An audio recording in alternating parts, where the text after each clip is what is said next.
everybody. I am Nicole Rios, and I've got opinions.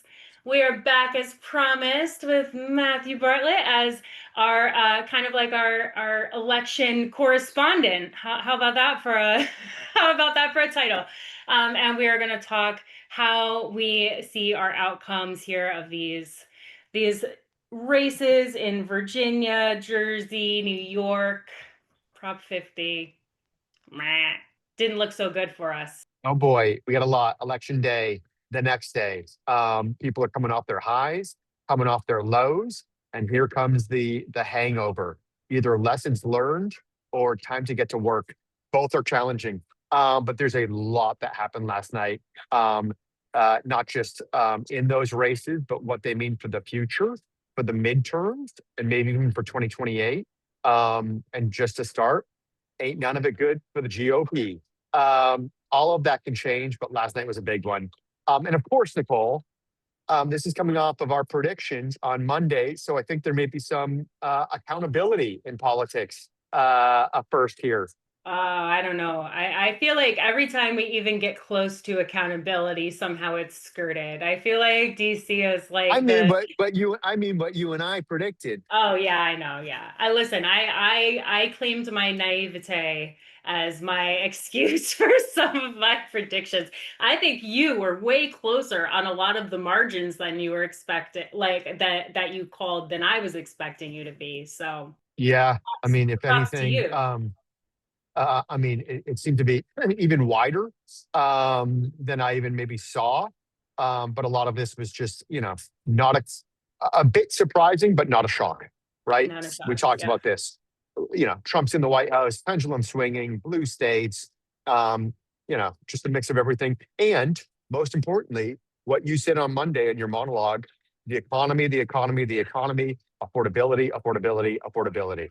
I think that it is morphing to be the bigger concern. And I think that a lot of this goes into that news cycle situation where we only remember for something for so long until where our attention is moved beyond it to the next thing. So we have things like, for instance, the border, some of these other areas where we were really focused on them coming into the election. They were really a powerful mover for votes in 2024.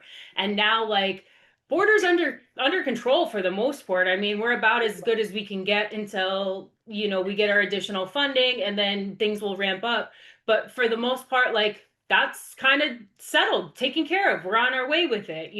And so I feel like some of these other things that were campaign promises that kind of gotten immediately taken care of, now it's out of sight, out of mind for people, right? So we're not appreciating some of the benefits that we are already reaping. And so what's left, like this is the way the body works, right? When we have an injury, if we get another worse injury, the least painful injury gets ignored and the most painful injury gets prioritized. And the same is here, is like, okay, well, the immigration injury's got the good bandage on it. I mean, it's closed, it's not hemorrhaging anymore. And now we notice, holy crap, my foot's cut off and the economy sucks, right? And so it's like where we could have felt the pain before, now we really notice it because some of the other areas we were hollering about have been mitigated for us, right? And so it's kind of like, I don't want to say like the spoiled child syndrome, but it's like, oh, well, you fixed all my other problems, so I'm still going to holler about this one. Granted, the economy is a worthy, Yeah. area to argue for, but I do think that, like, it's still a little bit of that, right? It's come down to, like, this is the choke point now, right? Like, this is the one topic we're all going to have to do something about, that and the healthcare situation, and I think those two are very intertwined. I think you're right. So Yeah. we look at New York. Mamdani won. Even if Sliwa had dropped out, probably wouldn't have moved the needle on that one. I What think was its final percentage? it was 50.4, and Okay. Cuomo was 41.6. Okay. So I mean that's And competitive, but you could get over I 50. agree. I agree. Cuomo didn't really run a campaign as far as I'm concerned. I don't really feel like he was out there really pushing it until he realized, wait, there's a threat here for me. There's a major threat. And they tried at the end with like the AI ads and whatnot. But I really don't think that he had so much to overcome as far as like being a failed leader already, that I think that they weren't well matched. Shocking, astounding. Listen, I'm from New Hampshire. If you told me Vermont was going to put in a socialist senator, I get that, right? Ben and Jerry, green pastures, weed, fish, hacky sack, it makes sense. But Mondami, again, New York, the capital of capitalism. That's just a massive, massive story that I don't think is done yet. Maybe we're only at the beginning. Yeah, I know. Well, and let's talk about this. The Some of these exit polls, the demographic on this is so clear to me. I mean, when we think about, a voter in general, like, would you agree that women are the higher propensity voter in general? You're more likely to get a woman to a poll to vote than a man. And so, Yeah, like, I think that's the general rule, general rule there. Yep. so when I look at things like we've got in the age brackets, right? We've got all the young people out for Mamdani. I mean, very high majorities. We've got 78% of 18 to 29-year-olds Mamdani voters, and then we've got 66% of 30 to 44-year-olds voting Mamdani.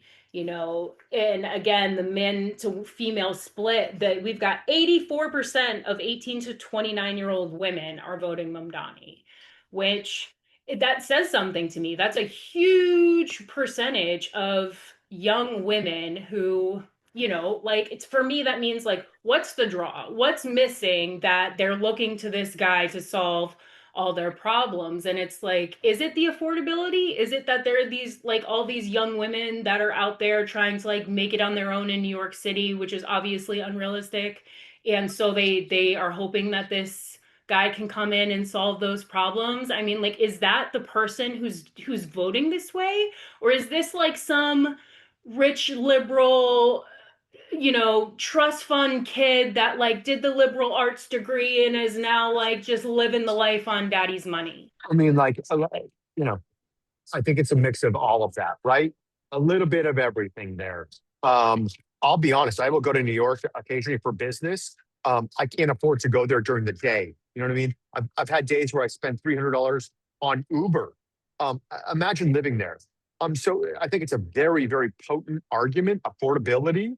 Yep. Just you've seen so much go up over the past few years. Even if you're living there, how do you struggle through the rat race of New York City?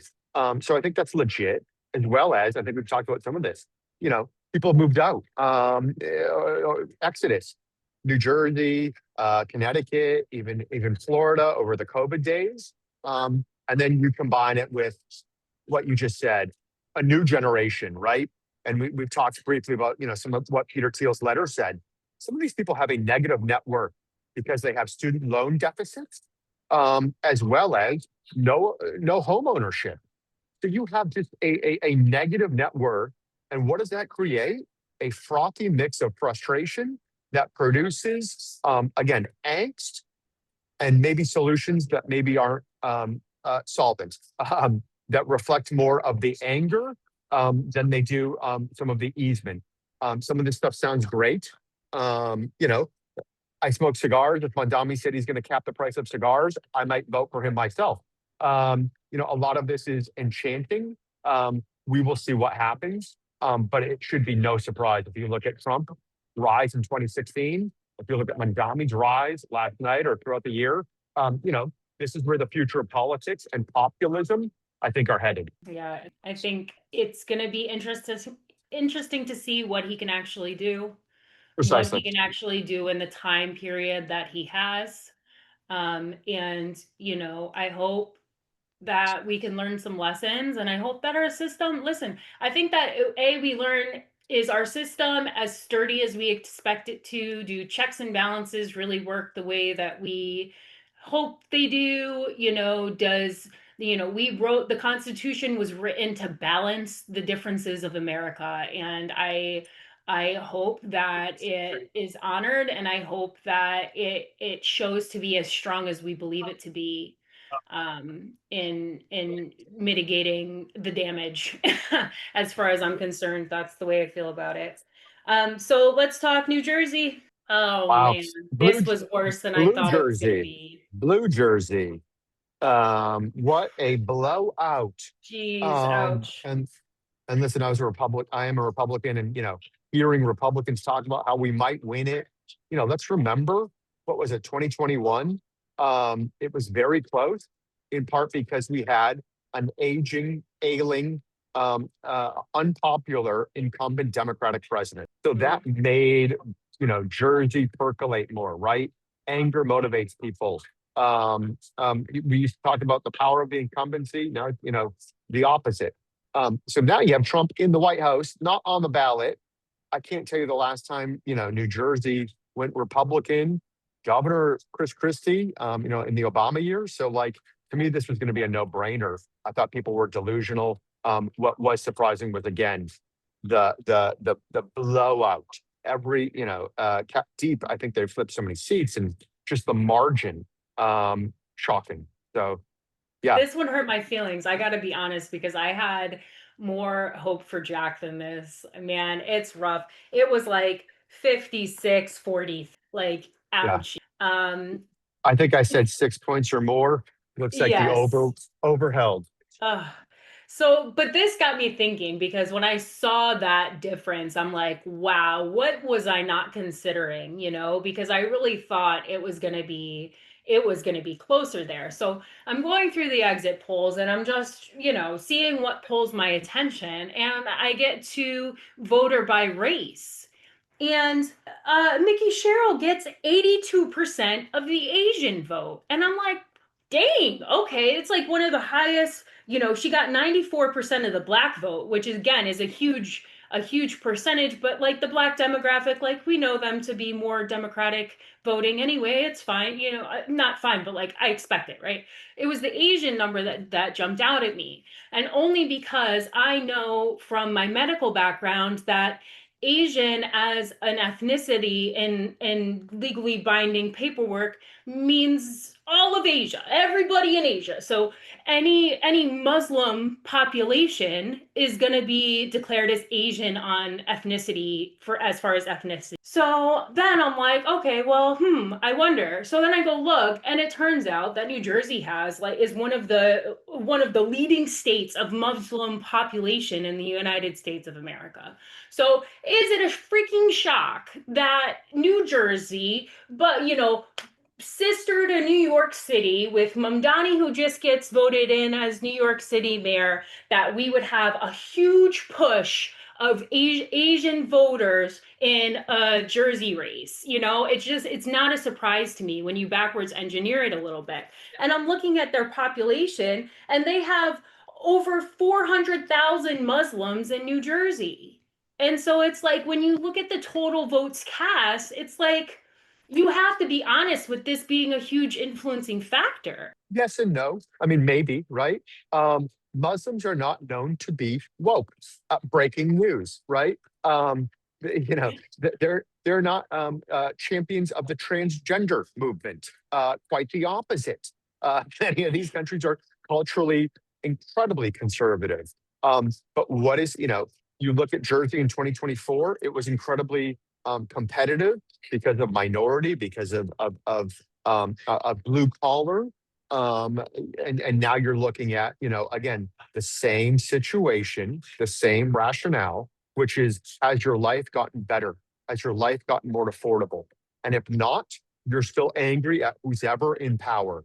And I think a lot of these elections, when they look at the economy, they're not looking at necessarily the governor. They're looking at who's the president, who's in charge of the national atmosphere of the economy. And sometimes it's much easier to criticize than it is to govern.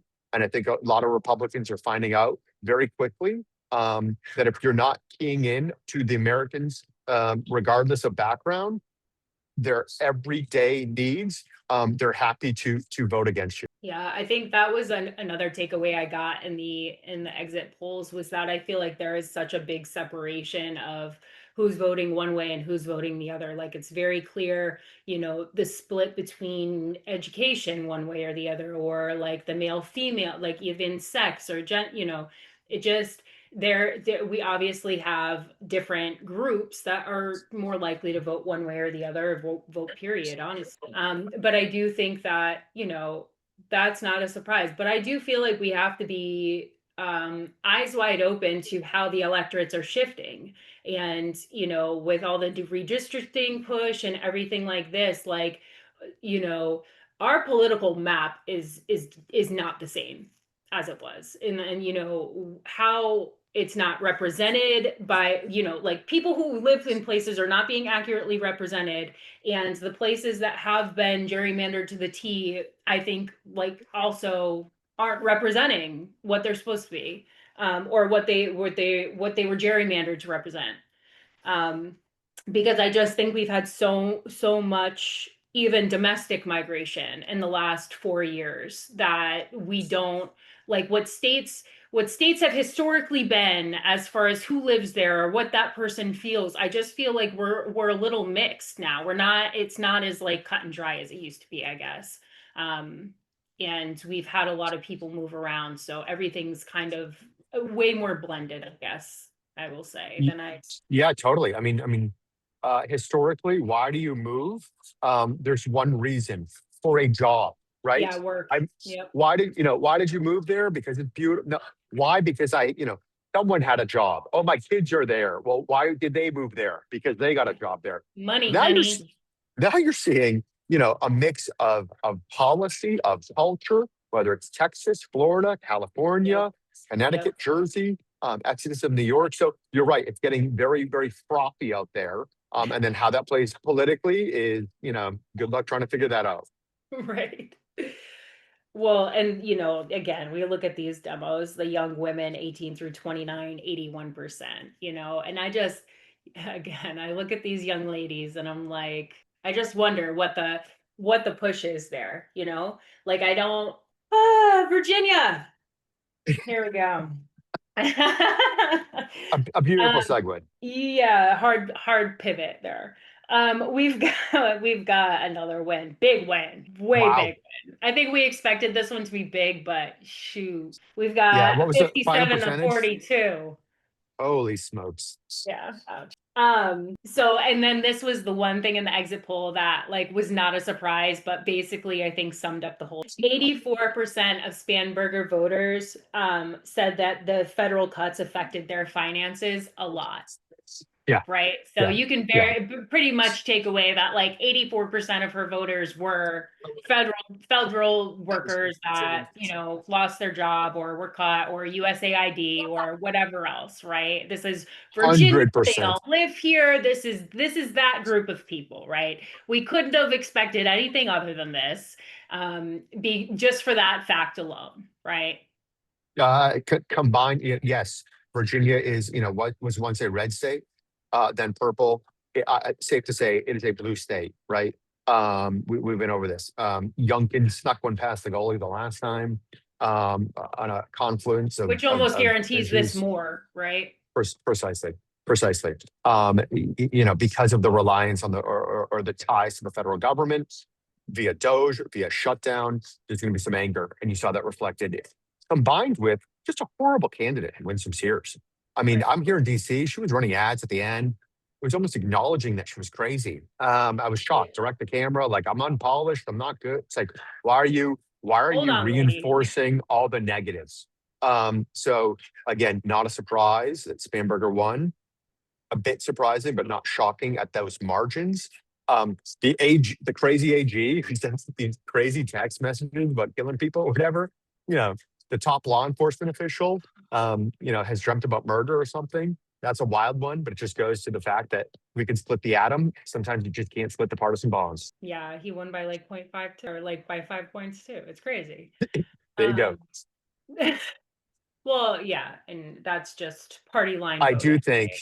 because of those margins, you're now going to see, rightly or wrongly, both Cheryl and Spamberger being talked about for either presidential runs, or vice presidential figures, right? That they are Um, moderate. I think you saw that originally when they announced. I'm not sure that they are of a caliber that would warrant that conversation. but because of their margin of victory, I think it's going to be right back. Well, they need something.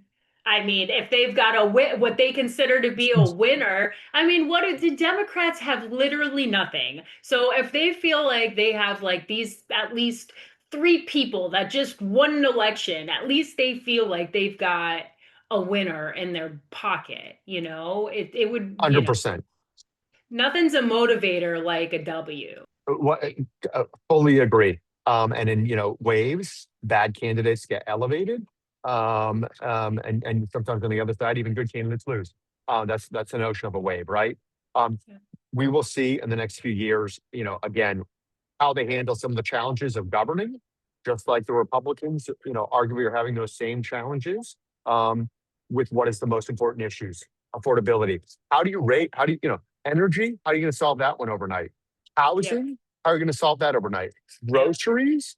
You know, in order to solve all of those, you know what you need? A massive recession and depression. Wants to do that, who thinks that would be beneficial? That'll have prices drop them real quick. Real quick, But yeah. You can have it done quickly and that's the outcome, or you can be a little more patient and let things kind of wiggle as they weigh, you know, and like work into it. yeah, so So expect rough waters governing no matter where you are. So then I'm looking at this again. We've got young women, 79%. Again, I think that probably a big percentage of that is our federal workforce, all those young liberal women, right? Like that big fat chunk.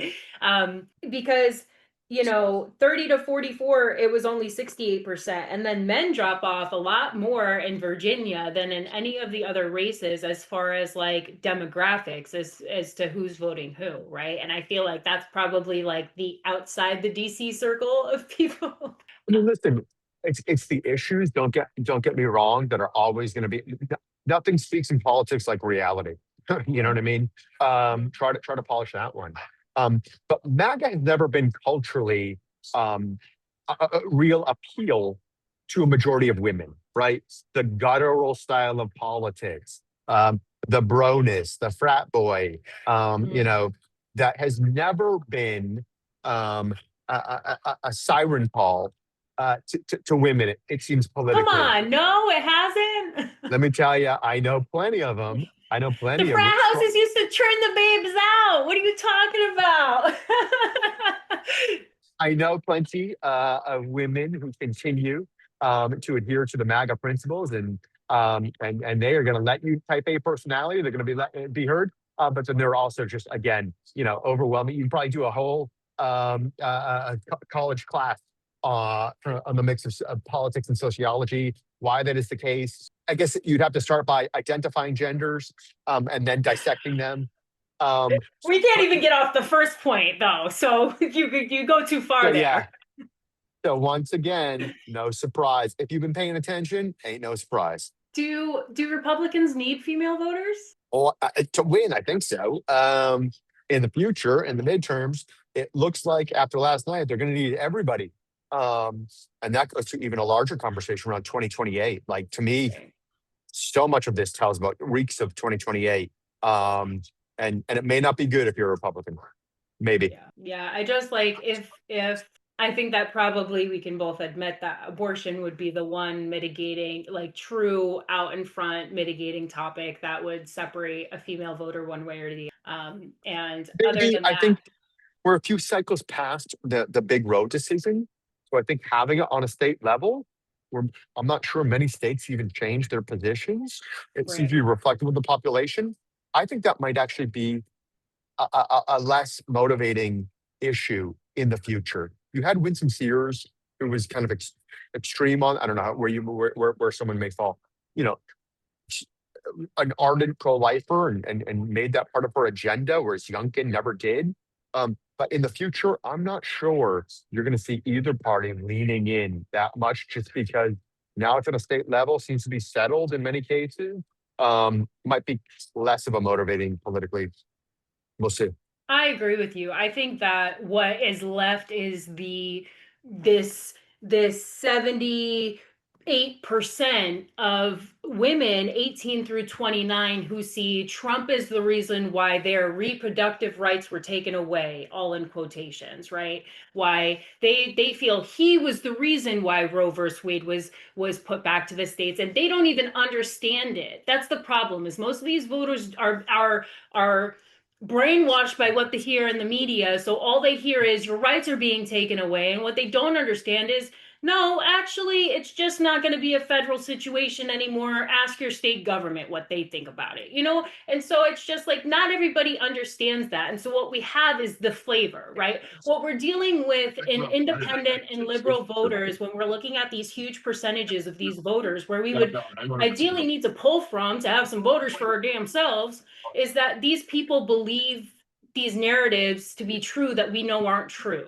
And so what we have to do is acknowledge that well they believe that this was taken away, and so we might have to kind of not fight that narrative, but champion something else instead for women in healthcare that would give them an advantage, and or something else, you know, like when we talk about behavioral training or habit building, we talk about the fact that you can't just remove something and expect somebody to be good with it. You have to take something away and then give in return. You have to replace the bad habit with something else so that you can, like, you know, get out of addiction or whatever it is, right? You can't just say no. You know, some of us can for some things and a lot of us can't for a lot. And but behaviorally, right, if you're thinking about psychologically, in order to take something away from someone, you have to replace it with something else that makes them keep their eye on a different ball, right?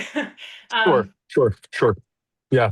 Yeah, the I abortion just one's always wonder what that is. What is that for Republicans that they say, hey, ladies, look at this ball? What is it?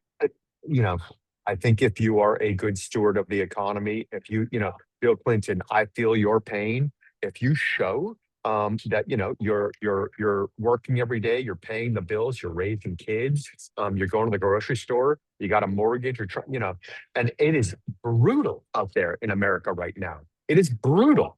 Regardless of person or party, if you can demonstrate to the American public that you feel that pain and that you are working and much less producing better outcomes, I don't care who you are, what your identity is, you will win the day politically. I just think it's an incredibly enormous challenge to do that right. I think that's a really good point. I think that what you just highlighted to me was that the women are the emotional creatures, and if we can capitalize on their emotions and help them understand that we see the pain, we know what's happening, we're on it, we're doing like this, we're doing XYZ to get ahead of this and solve these problems for you. We value you, your role in the world is important, you know, we need you to help the world go and whatever else. Like I think you're right to try to appealing to a woman through emotion is probably the most successful thing a man can do, and I just most men just don't,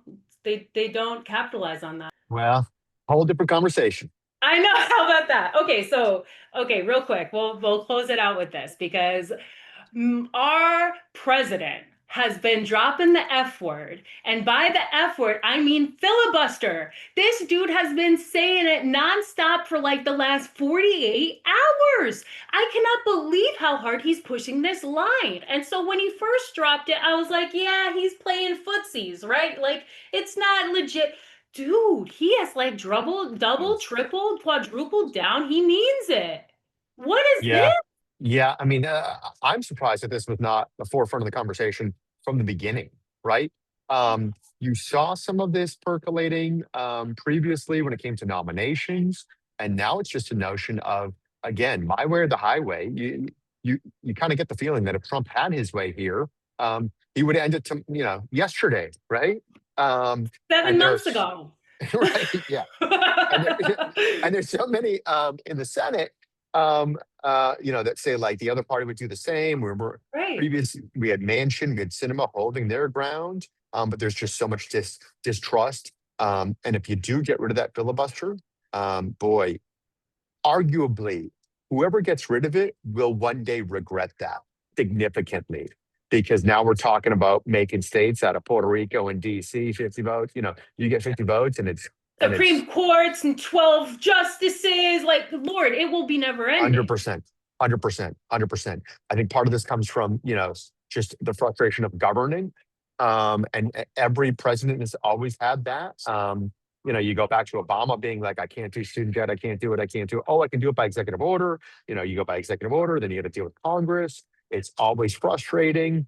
As well as this notion of Democrats being like, well, you own the White House, you own the Senate, you own the House. This is your shutdown. Well, then it's just like, well, if that's the case, then fuck it. We'll open it up. If we control everything, we'll act accordingly. So again, this is the frustration of governing. Everyone has it, but what you do with that frustration, if Trump continues to turn that frustration onto his own party, that could be not just not possible, but could be to his own detriment. I think arguably Well, this may force a deal in the Senate, where Republicans are like, hey, let's somehow craft some deal that'll reopen the government so that we don't have to deal with big bad mad Trump. Well, and I just feel like, listen, midterms are right around the corner. If we didn't taste the death on our tongue with this last election, like we're not awake, right? And so if we get rid of the filibuster now, wait until 2026 and 100%. the redistricting fire that just started, right? At the end of that, who knows where we land? Who knows where we land 100%. by the time 2026 comes out? And if we let the tiger out of the cage with ending the filibuster now, it's going to only be 18 months before we're screwed again. So I appreciate the effort. I appreciate the look of being out there, tough guy. Now we're going to do it. I don't love that the actual doing it part. I don't want that. I don't think that it plays strength. I think it plays authoritarian. I don't want to keep walking further down that road. And I don't want to pay for it in 18 months or 3.5 years. And that's really kind of how I feel about it. I think the Trump loves a double entendre. He loves to have that thing that he says that means something else. He loves the dog whistle. I mean, I just watch him for what he says because I feel like there is so much happening under the surface at the same time. There's so much to read, body language, the way his tone changes, the way he decides to track a joke or not. I feel like you can take away so much. So I'm nervous about Trump Trump pushing this down everybody's throat right now because of how it plays down the road. Yeah, that's the way I feel. Yeah, totally. Listen, you're young. You're going to be alive in a post-Trump world. The president right now cares about the now. He does not care about the future. It's about getting his agenda passed, get rid of that filibuster. But again, a lot of people in the United States Senate, they plan on sticking around, and they don't want to give themselves a headache around the filibuster in the future. Whoever gets rid of the filibuster is going to one day regret that. And you can ask the ghost of Harry Reid, who did it away for judicial nominees. And I think, again, that's the way a lot of these Trump appointees are getting through right now. So yeah, I think it may hold, may even be part of the rationale for forcing a deal to open the government. But the longer this goes on, the larger the chance of that happens, because the president said he's going to make Republican senators their life a living hell if that's the case. So time will tell. Well, it's hard because we see both Thune and Johnson are like, nah, bro, we don't want to do Well, that, let's you know? remember, filibuster doesn't even exist in the House, right? Okay, it's Right. only a unwritten rule of the United States Senate. So it really is up to John Thune and a lot of the Republican members we saw in the last administration. It was Sinema and Manchin that said we need to keep this, otherwise a lot of batshit crazy policy out of Biden's going to come through the pike. I think again, a lot of those senators, Manchin and Sinema are gone, but that notion still prevails. Well, and it's Maybe, so easy to maybe. forget. It's so easy to forget where we were. It's so easy to forget. I mean, we're still dealing with some of the aftermath of the some of the transgender policies that still got through, changing Title IX, all this crazy stuff we ended up in the mess of, and God forbid that we make it even easier to go down that path. So like I'm not interested in easing the challenge of putting crazy stuff up the pipeline any more than it already is. Um, 100% agree. 100% agree. and I also think that it probably, because of that, it probably is more the um Trump playing the crazy Trump card. It's like, okay, I'm gonna like throw down the chaos Trump because people know, like it's like the dad that does like that the threat is real. Like when he throws down the threat, you're not questioning whether he's actually going to go through with it, and that's what makes his threat so valuable. I feel like that's true with Trump. Like most of the time, if he says he's going to do something, he follows through on it regardless. Like the hammer comes down, and a lot of times it works out for him. And so I just feel like this is him playing that card. And hopefully we don't get to the point where he has to act on it and like follow through. Like hopefully we can come to a decision. I don't know how the Republicans make some ACA agreement look good. I mean, I know it's good for all Americans because we all need the health care, but to pull, we're over a month in, y'all, and we could have just done this like 6 weeks ago. Was it about the election? Was it, like I can't, I don't know. I don't know. Correct. But let me ask you about the filibuster on a personal note. Do you personally feel like next time Democrats have a chance to get rid of it, they will? Do you agree with the kind of narrative that if we don't do it, they will, so we should? Boy, that's a tough one. It seems as if progressives, not only do they want to do away with the filibuster. I mean, I'm old enough to remember when they wanted to do away with the United States Senate. They said that it was not representative of democracy, two per state, and they just have a bunch of wacky ideas. They were ready to get rid of the filibuster, um, I mean, but then Kamala was out here saying get rid of the filibuster while she was on the campaign trail for president. yeah, sure, sure, sure. And now they're in the minority, so I'm happy to see that hypocrisy prevails. I hope in the future, that it does. It only takes a few to retain that. I think on the margins. So let's hope. Let's hope. I prefer the moral high ground. I prefer playing as close to the rules as possible, and Listen, I do not want to I am a be responsible. I am a conservative. It should take a lot of effort and agreement for the government to do something, right? Because typically, when the government does something in good intentions, still creates bad, unforeseen outcomes. So yeah, Correct. you should have a higher level. You know, fuck, let's raise it. Where would we live? Well, If it's like originally even it was more. 67, and then it was Yeah. pushed back all the way to 60. Imagine trying to come to closure for 67 votes. We'd never get anywhere. Right, right, right. So you say that, I say that, I agree.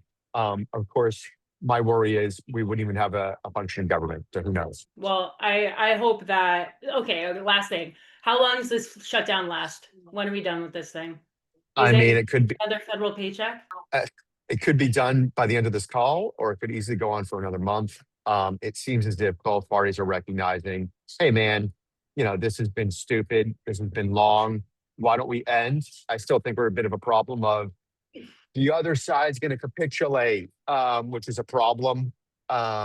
Is the Mhm. president, Yeah. but everyone's You can frustrated. only play chicken so long until you actually crash. Precisely, precisely, precisely. So hopefully that will produce something of a détente. I think Republicans acknowledge and maybe even want to solve, or at least some of them, the ACA issue. I think so many of these Democrats have been arguing not just a stupid argument of shut down the government, but one that they absolutely do not mean. I know some of these senators, they're not shut down the government senators. So maybe they're the ones that can help craft a deal. Time will tell. But let's hope it's sometime soon. Sometime soon. Like pulling this Yes. off before Thanksgiving would be like ideal. Again, both parties acknowledge polling and pain. They just think it's the other side that is getting crushed. The reality is, I think the American public and It's people are getting crushed. everybody. Yeah, Exactly. So, like, 100%. yeah, get back to business. Well, thank you so much, Matthew. It's been great Well, bagging on this one week. of these days we're gonna have to think about what happened last night. You had the rise on the coast. You had Gavin Newsom, just a massive, massive play at 2028, I think. And then When Mandami, is a he done? When's phenomenon. that governor race? That's 26, Yeah, I believe so. California? Yeah, but I think the who had the best night? AOC. I think she had just a phenomenal night in terms of her brand, her populism style of politics, continuing on. And I think who had a bad night? JD Vance. Because if you're looking at who brings out voters, it's Donald Trump, and it's Donald Trump like no other. And I'm not sure the GOP can replicate that in the future. Salty final word. Yeah, there's a lot more to come on that. Thanks, Matthew. We'll see you soon. Nicole, love you. You're the best. Talk to you soon.